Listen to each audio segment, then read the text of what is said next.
Hi friends, welcome back to my channel.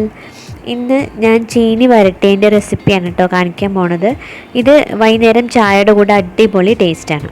ഇതിന് ഒരുപാട് സമയം ഒന്നും ആവശ്യമില്ല, വെറും 2-3 മിനിറ്റ് കൊണ്ട് ചെയ്യാൻ പറ്റുന്ന കാര്യമുള്ളൂ. ചീനി വേവിക്കുന്ന സമയമേ ഉള്ളൂ, ബാക്കിയൊക്കെ വളരെ എളുപ്പമാണ്. അപ്പോൾ നമുക്ക് എങ്ങനെയാണ് നോക്കാം. ഞാനപ്പോൾ അതിന് ചീനി പുഴുങ്ങിയിട്ടുണ്ട്, ഉപ്പിട്ട് പുഴുങ്ങിയതാണ്. ചെറിയ കഷ്ണമാക്കിയിട്ടുണ്ട്. ഒരു വലിയുള്ളി അരിഞ്ഞത്, ഒരു പച്ചമുളകും കുറച്ച് മല്ലിയിലയും കൂടി റെഡിയാക്കി വെച്ചിരിക്കുകയാണ്. ഇനി നമുക്കിത് റെഡിയാക്കി എടുക്കാം കേട്ടോ. അപ്പം ഞാനതിൽ വെളിച്ചെണ്ണ ഒഴിച്ച് ചീനിച്ചട്ടി ചൂടാക്കി വെച്ചിരിക്കുകയാണ്. നമ്മൾ സാധാരണ പോലെ തന്നെ കടുക് മുളകൊക്കെ പൊട്ടിച്ചു. ഇനി എല്ലാവരും ഇത്തിരി കറിവേപ്പില ഇട്ട് കൊടുക്കുക.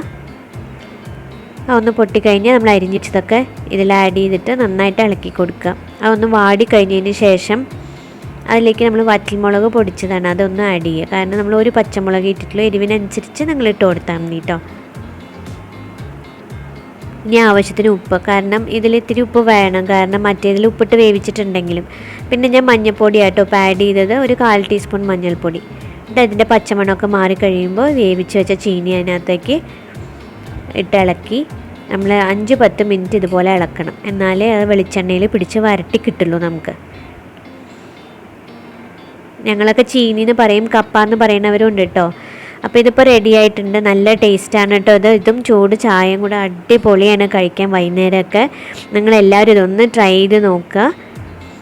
എന്നിട്ട് ഇഷ്ടമായിട്ടുണ്ടെന്നുണ്ടെങ്കിൽ എനിക്ക് അഭിപ്രായങ്ങൾ അറിയിക്കാൻ മറക്കരുത്. ആദ്യമായിട്ടാണ് ഈ ചാനൽ കാണുന്നത്, എൻ്റെ വീഡിയോ ഇഷ്ടപ്പെട്ടിട്ടുണ്ടെങ്കിൽ ഒന്ന് സബ്സ്ക്രൈബ് ചെയ്തിട്ട് നിങ്ങൾ ഓൾ എന്നുള്ളത് പ്രസ് ചെയ്യണം, ബെല്ലൈക്കൺ അമർത്തിയതിന് ശേഷം കേട്ടോ. അപ്പോൾ എൻ്റെ അടുത്ത വീഡിയോസൊക്കെ കാണാം. അപ്പോൾ ഒന്ന് ഷെയർ ചെയ്ത് സപ്പോർട്ട് ചെയ്യണേ എല്ലാവരും. അപ്പോൾ അടുത്ത വീഡിയോ ആയിട്ട് നമുക്ക് വീണ്ടും കാണാം. താങ്ക്